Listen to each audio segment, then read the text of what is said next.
Olá, o Nossa Saúde começa agora cheinho de informações para você. Hoje vamos falar sobre a obesidade e a Covid-19. Os obesos são um fator de risco e, portanto, precisam ter atenção redobrada.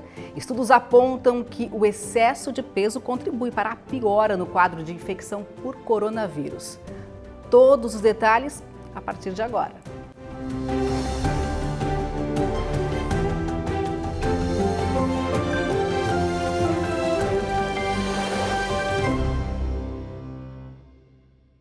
E a nossa entrevistada de hoje é a doutora Cristina Schreiber, endocrinologista, presidente da Associação Brasileira de Endocrinologia em Santa Catarina e também doutora em Ciências Médicas pela USP. Doutora, um prazer recebê-la aqui no nosso programa. Tudo bom, Rafaela? Prazer é meu. Obrigada pela oportunidade. Tudo certo. Eu queria que a senhora começasse explicando para a gente, por que a obesidade é um fator de risco para o coronavírus. Qual é a relação? A relação, Rafaela, ela se dá através do sistema imune. Então, o mesmo sistema imune que está envolvido na patogênese da nossa resposta ao vírus, coronavírus, ele também está relacionado à patogênese da obesidade. Então, o nosso sistema imune, como que ele funciona? Nós temos um patógeno e ele vai ter uma resposta de todas as células nossas que são como exércitos, né? A gente nasce com a imunidade inata, por exemplo, que é o primeiro pelotão básico, e a gente vai ganhando ao longo da vida uma imunidade mais especializada. E ela, junto com os órgãos que ajudam nisso, como as ínguas que a gente tem espalhadas pelo corpo, o baço e outros órgãos, eles fazem parte do nosso sistema imunológico. Né? Então, são os leucócitos, macrófagos, outras são células que a gente tem, né? A gente já nasce com um pelotão raso, os cabos, assim, e aí a nossa mãe nos dá muito reforço com a amamentação, por exemplo, que daí vem um pouco da imunidade da mãe, depois a gente vai ganhando a nossa imunidade especializada.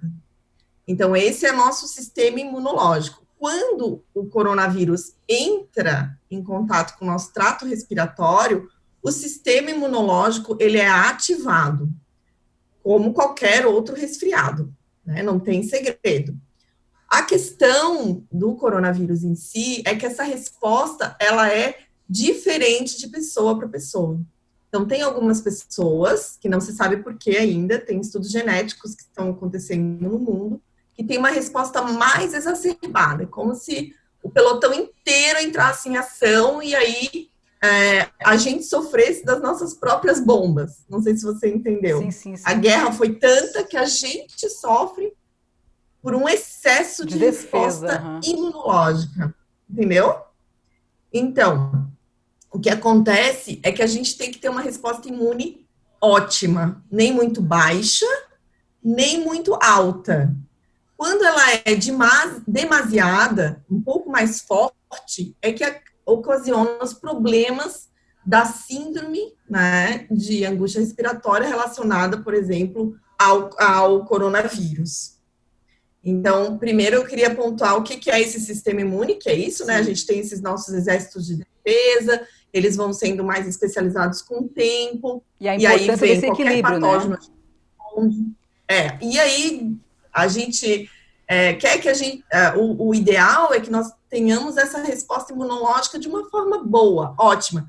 Quando ela é exacerbada para ir contra o coronavírus, que a gente tem alguns problemas, porque aí a gente sofre das nossas próprias granadas, né? Que o nosso sistema imunológico começa a ser muito ativado, e aí a gente pode ter problema respiratório, ser entubado, ter o caso mais grave do Covid-19. Por que eu estou falando tudo isso? Porque agora eu vou passar para outra questão, que é a obesidade. Como que funciona o sistema inflamatório da obesidade? Ou seja, o que tem a ver a obesidade com o coronavírus? Porque não dá para entender qual é a ligação. A ligação é o nosso sistema imunológico. Na obesidade, o que vai acontecendo com o tempo é um estado inflamatório crônico. Ou seja, a pessoa vai ganhando peso, vai tendo um depósito de gordura, que é daí, na verdade, o mais inflamatório, principalmente o que é intraabdominal, não aquela obesidade subcutânea, ou seja, é importante entender isso, que existem diferentes tipos de obesidade, né? Não é só um tipo de obesidade, mas quando ele é mais inflamatório, ou seja, a gente tem depósitos intraabdominais de gordura que vão se formando, vai acontecendo uma alteração no sistema imunológico, ali dentro dos adipócitos, e os adipócitos vão também secretando proteínas inflamatórias, e existe como se fosse um estado de inflamação crônico, do qual o nosso sistema imune participa também, né? Então, por exemplo, por analogia, no influenza, não estou falando agora de coronavírus, mas na síndrome da influenza já se sabia que os pacientes com obesidade grave tinham mais hospitalização e morte, né? Então, se viu que provavelmente o que acontece é que, por exemplo, o tecido adiposo, ele facilita com que o vírus tenha, ele pode, por exemplo, já foi demonstrado em alguns estudos, que os vírus facilita a passagem desses vírus pelo resto do organismo, né? O tecido adiposo em si. Então, é como se a gente tivesse processo inflamatório crônico, né? E aí encontrasse outro processo e fizesse um outro processo associado, né? Então, por isso que essas questões. Tem outras questões que são, por exemplo, anatômicas, dificuldade de respiração no respirador, porque muitos desses pacientes que são obesos, e a gente está falando IMC, quanto maior, né, mais dificuldade, por exemplo, na intubação, que é colocar aquele tubo pela laringe para poder ventilar. Os pacientes têm menor capacidade muscular, então, eles têm bastante peso, mas os músculos em si, às vezes, eles estão mais atróficos por sedentarismo. Então, na respiração, na capacidade de força pulmonar, às vezes, não é tão... não tem tanta força. E também a expansibilidade, ou seja, quando você coloca o paciente para respirar no respirador, ele tem mais dificuldade, o aparelho, de fazer essa expansão, porque ele tem a gordura intraabdominal.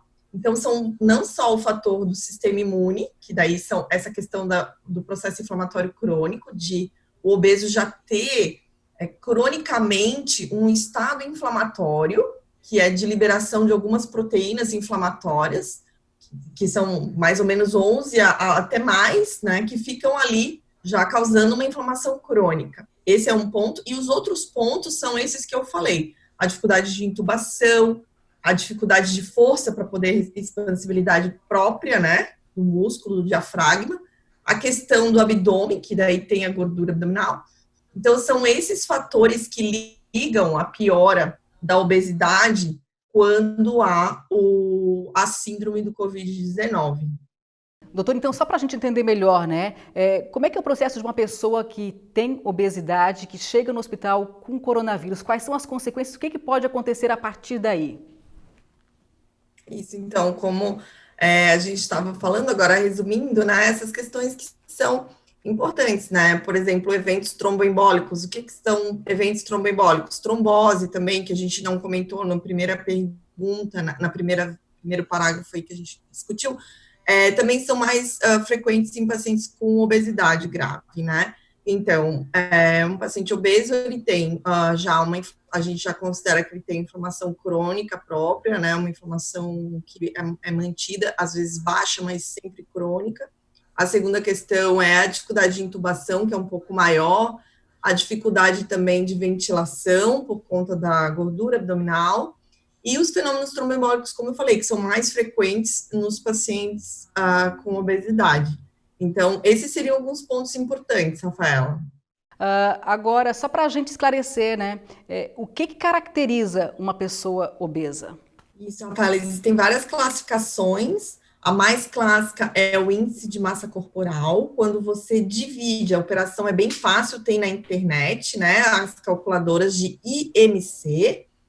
Você divide o quilo, peso em quilo, por a sua altura dobrada, né? Então, é quilo por metro quadrado. Então, essa conta, ela é simples de fazer, pode fazer na internet, do IMC. Quando a pessoa tem o IMC entre 25 e 29,9, ela está com sobrepeso. E acima de 30, obesidade grau 1. E aí daí tem obesidade grau 2, que é de 35 a 40, obesidade grau 3, que é acima de 40, e os gravemente obesos, que, né, a gente tem pacientes com IMC de 60, que vão fazer cirurgia bariátrica no HU, né, no hospital universitário. Outra classificação muito importante que eu gostaria de ressaltar é quando o paciente vê a cintura, porque não quer dizer que um paciente que tem sobrepeso, ele está com peso mais visceral, ou seja, dentro do abdômen, que é aquele tecido mais inflamatório.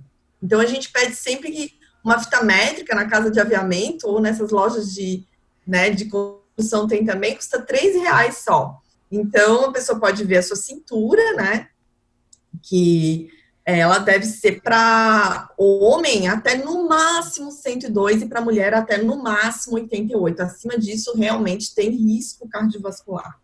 Então, o monitoramento disso faz com que a pessoa tenha consciência. Opa, o que está acontecendo, né? Então, não precisa monitorar todo dia, mas todo mês, por exemplo, já estava bom, uma vez por mês, né? Para ver se, por exemplo, fez algum excesso naquele mês de frituras, de comidas mais calóricas, né, de refrigerantes. Tem que ter esse acompanhamento até para poder saber como é que está a situação, até o ponto de pedir ajuda, né? Doutora, a gente vai fazer uma pausa agora, na sequência a gente vai voltar para continuar falando sobre os cuidados, né? Vamos dar dicas de como se exercitar e como se alimentar melhor para combater o sedentarismo e também o excesso de peso. A gente faz então uma pausa rapidinho e volta já já.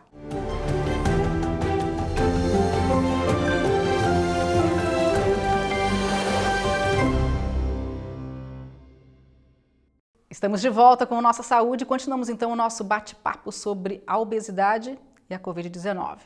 Doutora, a gente falou aí no primeiro bloco, né, sobre a questão da preocupação com a população obesa, que é um grupo de risco para o coronavírus. Agora, durante a pandemia, essa situação toda de estar mais dentro de casa, de ter mais acesso à comida, um acesso mais fácil, isso tem agravado a situação do excesso de peso e da obesidade da população em geral? O que você tem observado? Sim, porque quando se fez algumas entrevistas que foram feitas através da internet, mostrou que a emoção mais frequente nesse momento é medo. Quando a gente tem medo e está confinado, provavelmente, né, isso a gente só vai saber depois, porque os estudos estão em andamento, vai haver maior obesidade, sim, durante o confinamento. Quando você tem confinamento com oferta de alimentos, né? Então, a nossa dica é não comprar nada que não seja natural, que não venha da terra, que não seja água. Sim. Isso é muito difícil? Com certeza mas algum jeito a gente vai ter que trabalhar a nossa saúde, Quais né? os erros mais comuns que as pessoas estão cometendo na hora de se alimentar? Excesso de açúcar, de produtos industrializados, processados? Sim, até de bebida alcoólica a gente tem observado também, né? Por conta da ansiedade. Então, situações por conta de os empresários ou pessoas que trabalham, que foram desempregadas. Então, tudo isso leva ao maior risco de alcoolismo, por exemplo. A gente tem muita preocupação do que isso vai acarretar, porque a gente já passou por 3 meses, mas e aí? Nós vamos ficar com o mesmo comportamento por mais tempo, isso pode acarretar problemas graves de saúde. Então, a minha sugestão é que se comece, não fique pensando nos últimos meses, mas, sim, de agora em diante, possa se mudar, né, essa atitude e comece, sim, a comprar mais verduras, né, legumes e carnes mais leves, que a gente vai conseguir trazer de novo saúde e não ficar... Porque o sistema, isso que a gente conversou da inflamação crônica, da obesidade, também provavelmente vai levando à depressão. Então, também tem relação, né? Não existe um órgão dentro do nosso corpo humano que esteja isolado do outro, todos se comunicam, né? Então, a gente também tem isso, o sedentarismo, a obesidade, ela também pode alterar nosso humor. Então, nós não podemos esquecer, somos mamíferos, né? A gente tem uma questão biológica, que é a cronobiologia. Então, a gente precisa caminhar, se mexer, ver o sol, ver para poder dormir bem, né? Então, senão muda tudo. Aí você não caminha, não se expõe à luz solar, não precisa pegar sol, mas se expor à luz solar é importante para o humor. E aí não dorme, aí no outro dia dá vontade de comer muito mais coisa doce, porque o cortisol fica alto, que é um outro hormônio que a gente tem que tá baixo durante a noite.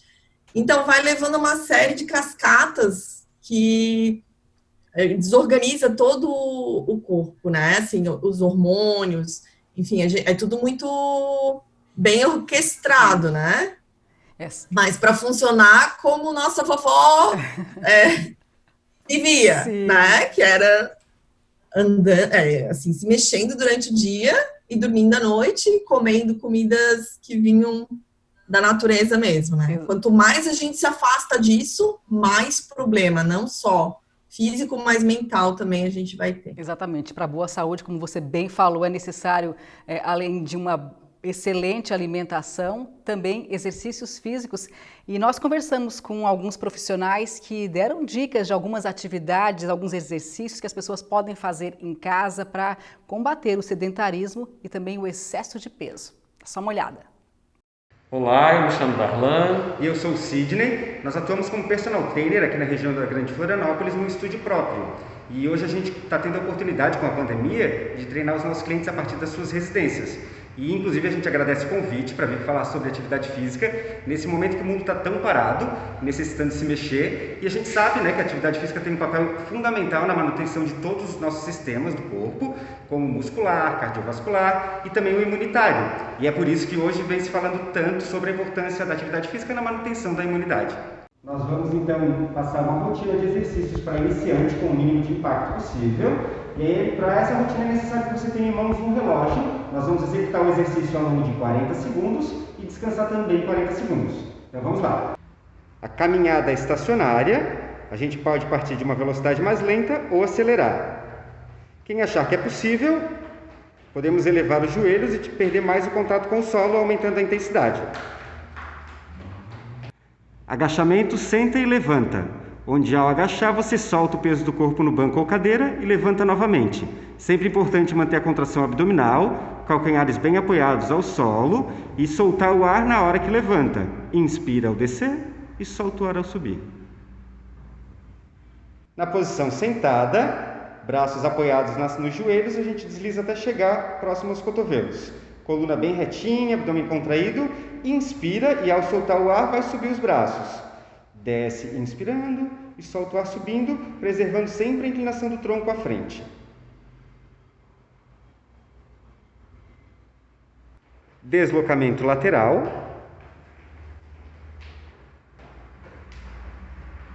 Você pode realizar mais 2 sequências desses exercícios. Conforme as semanas de treinamento forem passando, você pode aumentar o tempo de 40 segundos até 1 minuto de execução. Treine em dias alternados, fez o exercício hoje, descansa amanhã.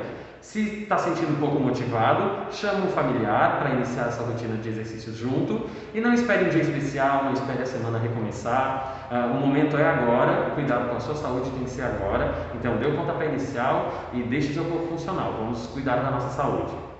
O educador físico Paulo Vitor Bonanegri reforça a importância de manter a rotina de treinos mesmo no isolamento social.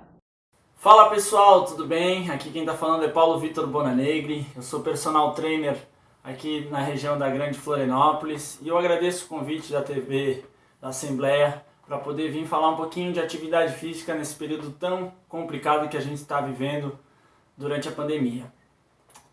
Acho que o principal ponto, tanto para iniciantes ou até para pessoas que já têm um nível um pouco mais avançado de atividade física, é saber quando continuar e quando parar, né? Nesse caso, na verdade, eu aconselho a todos, quem está começando, até mesmo quem já está com um nível de atividade física mais alto, a não parar. Agora não é o momento de a gente parar, então a gente pode estar fazendo exercício físico intenso em casa, né? Então eu acho que esse é o principal ponto, sempre com a ajuda de um profissional. Então, as pessoas que precisarem podem entrar em contato com personagens, professores de academia, profissionais de educação física, para continuar fazendo a sua atividade física orientada e assim, pelo menos, a gente ter uma manutenção durante esse período de pandemia. Uma última dica importante é sempre estar fazendo o alongamento final. Então, alongar braços, pernas, pescoço, depois de todas as atividades físicas que foram feitas em casa. E claro, como eu falei antes também, procurar um profissional especializado, um educador físico, um personal trainer, que possa estar passando esse treino diretamente para você. Espero que tenham gostado e até a próxima. Doutora, a gente viu aí então, né, os profissionais dando dicas de como se mexer, mesmo dentro de casa. Queria que você reforçasse, né, qual é a importância da atividade física para a nossa saúde? Então, vou começar pela parte anatômica, né? Se você olhar a anatomia de um joelho, por exemplo, ele tem tanto ligamento que não foi feito para ficar sentado. Se tivesse sido feito para ficar sentado, tinha uns 2 ligamentos, mais ou menos. A nossa anatomia inteira foi feita assim, para correr, pular. Então, existe uma lenda, assim, de que adulto não pode fazer muito movimento porque vai ter lesão. Não é verdade, né? O movimento bem orientado e organizado, ele não leva necessariamente a lesão. Esse é um ponto. Então, nós somos feitos para o movimento.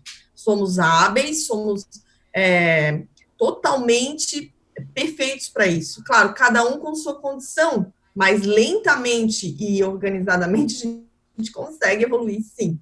Segundo ponto são os nossos hormônios, nossas proteínas que nós temos, nossos receptores. Então, o exercício, ele melhora a resistência insulínica, ou seja, a gente tem aí que um músculo bem treinado, ele utiliza, né, a energia que a gente consome, mesmo a gente estando parado. Então, ele se torna um tecido gastador, mesmo parado. Então, quem tem mais lipossubstituição tem mais problemas com diabetes, com problemas cardíacos, gordura no fígado, começa a dar problema em tudo, né? Em todo o nosso aparato aí energético, nosso metabolismo de conservação de energia, e aí realmente a gente tem várias doenças decorrentes disso. Outra questão é a questão mental, porque o exercício não precisa ser muito intenso, mesmo uma leve caminhada aumenta a serotonina, sim. Já foi comprovado que o bom humor, ele é um resultado também do movimento. E aí, existem estudos com Alzheimer, que reduz risco de Alzheimer, reduz muito risco cardiovascular. A cada 10 centímetros de cintura que você perde, você diminui em 3 vezes o risco de infarto e AVC. Então, é muito importante esse entendimento, né? Então, se fosse enumerar, na verdade, a gente nem conseguiria, porque realmente tem muito mais do que 20 razões para uma pessoa fazer exercício físico. Acontece que nós, como bichos que somos, né? O Drauzio Varela fala isso, eu acho muito interessante num vídeo dele. E quando você vai ao zoológico, o bicho, ele tá esticado no sol, relaxando, assim, o leão, né? Porque ele tem 3 questões garantidas. Ele tem um alimento garantido, território e sexo. Então, animal, quando tem tudo garantido, ele tende a ficar parado. E a gente não é diferente. A gente tem que ter uma motivação para se exercitar. E a gente não vai, nesse vídeo ele comenta até isso, né? Cair um raio na nossa cabeça de manhã, que a gente vai estar assim, que legal, hoje eu vou fazer. Não, no começo, e sempre vai, muitas vezes vai ser difícil fazer exercício, porque o natural é que a gente esteja em repouso, né? Que a gente se acomode, porque a gente já tem algumas questões garantidas aí, né? Hoje em dia ninguém sai para caçar a comida. A gente vai no supermercado comprar. Então, mudou um pouco, né, a nossa atividade, assim. Então, é por isso que eu queria provocar as pessoas a não pensarem que elas vão ter que acordar de manhã com o gosto deles. Não vai acontecer. Não vai acontecer. A nossa geração, ela não foi habituada a ter 1 hora de exercício por dia. A nossa geração e as gerações mais velhas, muito mais, por exemplo, exercício físico para o trabalho, né? Por exemplo, se tinha um exercício braçal, mas não assim, vou fazer exercício físico. E hoje a Academia Americana de Pediatria já está, esse ano, por exemplo, já colocou nas suas diretrizes que a criança tem que ter todo dia, porque os videogames, enfim, está ficando cada vez menor quantidade. E aí, quando ele chegar na vida adulta, ele não vai lembrar que é importante, entendeu, Rafaela? Então, a nossa questão é como a gente aprendeu da infância para a vida adulta, né? Provavelmente, talvez, a gente não tenha feito tanto. Mas, enfim, a gente precisa do exercício para saber como que, para ser um idoso mais funcional possível, mais independente possível, né? Exato. Então, é um idoso com músculo, ele não cai, ele não quebra a perna, o osso forte não faz com que ele vá ser internado por causa do fêmur. Então, muda toda a trajetória dessa pessoa ao longo da vida. O exercício realmente, ele é, na minha opinião, né, o medicamento mais poderoso que a gente tem para oferecer para o paciente. A prevenção é certamente o melhor caminho, né, doutora? Porque a gente vê aí, como nós falamos... A gente usa medicações, né? Com certeza usa medicações tanto para obesidade, para diabetes, para hipertensão, e ainda bem que a gente tem essas medicações. Mas, se a pessoa não usa medicação, né? Ou que use, mas que não queira usar mais medicações, ela tem que se associar ao exercício físico. Então, só para a gente encerrar rapidamente, qual é o conselho que você deixaria aí para os nossos telespectadores? O conselho é que veja a obesidade como uma doença crônica, ou seja, não fique achando que é falta de caráter, que é preguiça, isso tudo é coisa do século passado mesmo, né? Ela é uma doença crônica que tem várias variáveis envolvidas, desde o intraútero, se a gente fosse conversar, da sua genética, né? Às vezes tem transtornos como compulsão alimentar associados que precisam do psiquiatra. Então, assim, o que você tem que entender é que você tem que procurar pessoas que lhe ajudem, profissionais, né? Pedir no posto de saúde que lhe ajudem, porque a gente tem que tratar, a gente tem que procurar tratar essa condição, e não só achar que não vai conseguir, né? Então, realmente, a gente tem que ter aí um apoio, né? Lá no Hospital Universitário, por exemplo, a gente tem uma equipe. Infelizmente, no SUS, a gente ainda tem muita janela, assim, muito problema, porque a gente não tem uma linha de cuidado em obesidade, entende?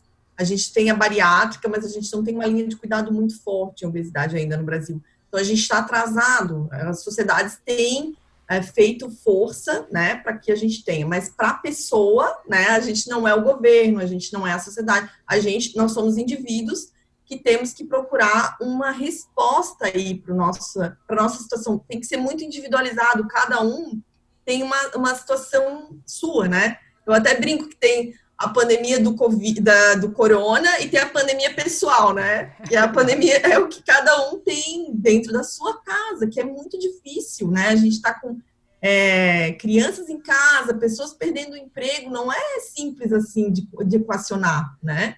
Então, não vamos assim também, o que a gente precisa dentro disso tudo, tentar achar uma rotina novamente, procurar um psicólogo, né? Tem vários que estão dando apoio pela internet de graça. Buscar ajuda é fundamental. Né? Buscar essa ajuda, né? É muito importante. Entender que um psicólogo, ele tem técnicas específicas para lhe ajudar, né? No sentido, achar o meio do caminho de onde você vai agir primeiro, né? Como que vai lidar com a emoção? Porque muitas pessoas nunca tiveram oportunidade, né? De fazer uma terapia, né? Então, é muito importante entender qual é a função de um psicólogo, do nutricionista, do endocrinologista, né? Ou um médico clínico geral que lhe ajude, mas tem que procurar parceiros nessa estrada. Não vai ser simples assim. Tem que dar o primeiro passo. Doutora, nossa entrevista infelizmente está terminando. Agradeço a sua participação, Sim. Agradeço Obrigada por também. Tantas informações importantes aí para os nossos telespectadores. Muito obrigada. Obrigada também. Obrigada, Rafael. Até uma próxima. E assim então a gente vai encerrando Nossa Saúde de hoje, que falou sobre a relação da obesidade com a Covid-19. A você, obrigada pela audiência e até uma próxima.